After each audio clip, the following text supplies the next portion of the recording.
Social মাধ্যমে একটি video viral হয়েছে, যেখানে দেখা যাচ্ছে প্রচণ্ড অমানবিকভাবে টুপি পরা একজন ব্যবসায়ীকে দাড়ি ধরে লাঞ্ছিত করছেন এক ব্যক্তি।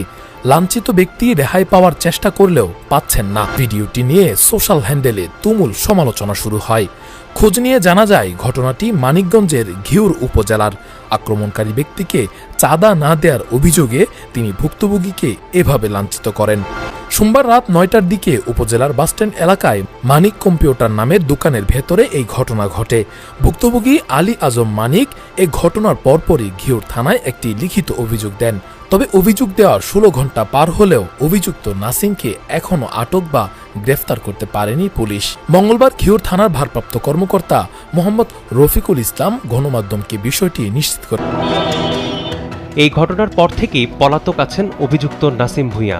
পুলিশ বলছে তাকে ধরতে আইনি ব্যবস্থা নেওয়া হয়েছে। অভিযোগটা যখন আমরা একটা বিষয়টা আমরা পাই, তখন তাৎক্ষণিকভাবে আমরা আমাদের পুলিশ টিম ঘটনাস্থলে যায়।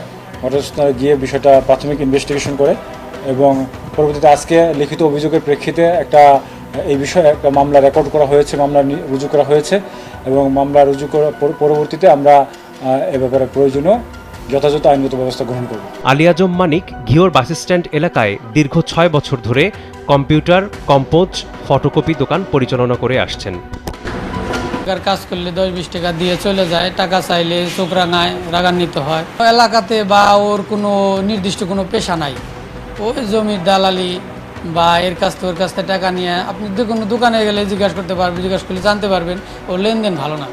যে কোনো দোকানে গেলে এই দোকানদাররা তাকে কোনো কিছু দিতে চায় না, কারণ সে ঠিক মতো টাকা দেয় না। এলাকার প্রভাব দেখিয়ে তার বাড়ি এইখানেই, এই আপনার ২-৩ বাসা পরেই সে ওই স্থানীয় প্রভাব দেখিয়ে সবার উপরে একটা জুলুম, নির্যাতন, অত্যাচার করে। ঘটনাটির সুষ্ঠু বিচার ও অভিযুক্তের শাস্তির দাবি জানিয়েছেন স্বজন ও এলাকাবাসী। কাগজপত্র অনেক তো টাকা লাগবে একটু বেশি, পরে হেরা বলে কি টাকা চাইলে কিসের জন্য বা এই কারণে মারছে ভাইকে। ভিডিওতে যতটুকু দেখছি সেটার কারণে আমাদের মুসলিমদের হৃদয়ে অনেক আঘাত লাগছে যে এরকম করে একটা মানুষকে দাড়ি ধরে এলোপাতাড়ি মারধর করতে পারে না কেউ। দাড়ি ধরে মারবো কেন? দাড়ি ধরে মারার অধিকার কি তাদের কেউ দিছে? এটাই আমার সর্বশেষ কথা, এটাই বিচার হোক।